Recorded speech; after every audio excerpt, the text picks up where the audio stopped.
Hello అండి, అందరికీ నమస్కారం. Welcome to MD TV non veg food channel.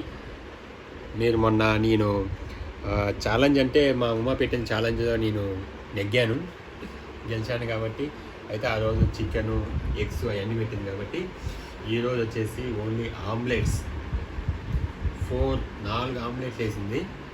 యాక్చువల్గా కొంతమందికి అంటే నాలాంటి వాళ్ళకైతే ఒక్క ఆమ్లెట్ 2 ఆమ్లెట్ తింటే కొంచెం టైట్ అవుతుంది.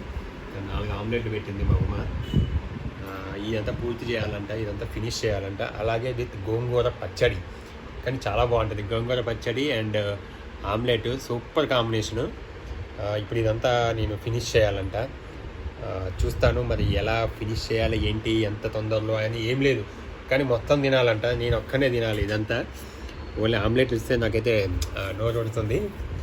ఫస్ట్ నేను తినేస్తాను, స్టార్ట్ చేస్తాను. ఫస్ట్ టైం కనుక మా వీడియో చూసినట్లయితే సబ్స్క్రైబ్ చేసుకోండి, లైక్ చేయండి, మీకు నచ్చితే కామెంట్ చేయండి. అలాగే ఇంకా కావాలని అడిగితే మాత్రం మళ్ళీ కింద కామెంట్ పెట్టండి. ఇంకా వెరైటీగా ఇంకా వేరే చేస్తూ ఉంటాం. నెక్స్ట్ ఉమక్క కూడా చేపిస్తా. మీరు అడిగారు కదా ఉమక్క, మీరు కలిసి చేయండి అని, అది కూడా చేస్తాము తొందరలోనే. కొంచెం ఇప్పుడు కుదరలేదు, అందుకని చెప్పి నేను ఒక్కనే చేస్తున్నాను. నెక్స్ట్ టైం మనం ఇద్దరం కలిసి చేస్తాము, చందు నేను చేస్తాము, అందరికీ పెట్టి మళ్ళీ ఛాలెంజ్ చేస్తాము. అది టైం పెట్టి చేస్తాను, అప్పుడు అది మొత్తం కాదు, టైం పెట్టి చేస్తాను. ఓకే అండి, థ్యాంక్ యూ సో మచ్. మా వీడియోని పూర్తిగా చూసేసేయండి. అనుకున్నారేమో ఏంది రైస్ కొద్దిగా ఉందని. కాదండి, ఇక ఇక్కడ దాచుకుందా చూడండి, కింద ఆమ్లెట్ల కింద రైస్ చాలా ఉంది, చాలానే పెట్టింది మా ఉమ. ఈసారి కూడా గెలవాలి, ఇదనమాట. స్టార్ట్ చేద్దాం.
చూసారు కదా, మొత్తం కంప్లీట్ చేశారు. కాకపోతే అనుకుంటాం కానీ ఆమ్లెట్ అంత ఈజీగా తిన్నాం. అంటే ఒక టూ అయితే మ్యాక్సిమం లాగించేయచ్చు. అందులో ఒకటి మళ్ళీ రైస్తో కలిపి మళ్ళీ అన్నం రైస్తో కలిపి మళ్ళీ ఆమ్లెట్ అంటే అది ఇది వల్ల మనకి ఏమైందంటే ఎక్కువైపోయి టైట్ అయిపోతుంది పొట్ట. అందుకని చెప్పి మనం ఈ ఆమ్లెట్ ఎక్కువ, అదే ఖాళీ ఉత్త ఆమ్లెట్ అనుకోండి ఒక 4-5 తినచ్చు రైస్ లేకుండా. మొత్తానికైతే కొంచెం కష్టంగానే తిన్నా. మ్యాక్సిమం మొత్తం అటో కొట్టా. లాస్ట్కి పచ్చడి మిగిలింది నాకేస్తుంది. ఇదనమాట ఈరోజు వీడియో. మళ్ళీ ఇంకొక వీడియోతో మీ ముందుకు మళ్ళీ వస్తాం. ఇక అది ఏంటి ఆ ఛాలెంజ్ అనేది నెక్స్ట్ వీడియోలో మళ్ళీ చూద్దాం. ఇప్పటివరకు మా వీడియో చూసిన వాళ్ళందరికీ చాలా చాలా థ్యాంక్స్ అండి. ఫస్ట్ టైం కనుక మా వీడియో చూసినట్లయితే ప్లీజ్ సబ్స్క్రైబ్ ఎండి టీవీ నాన్ యూట్యూబ్ ఛానల్. మీకు నచ్చితే లైక్ చేయండి, షేర్ చేయండి, కామెంట్ చేయండి. Thank you so much. Bye.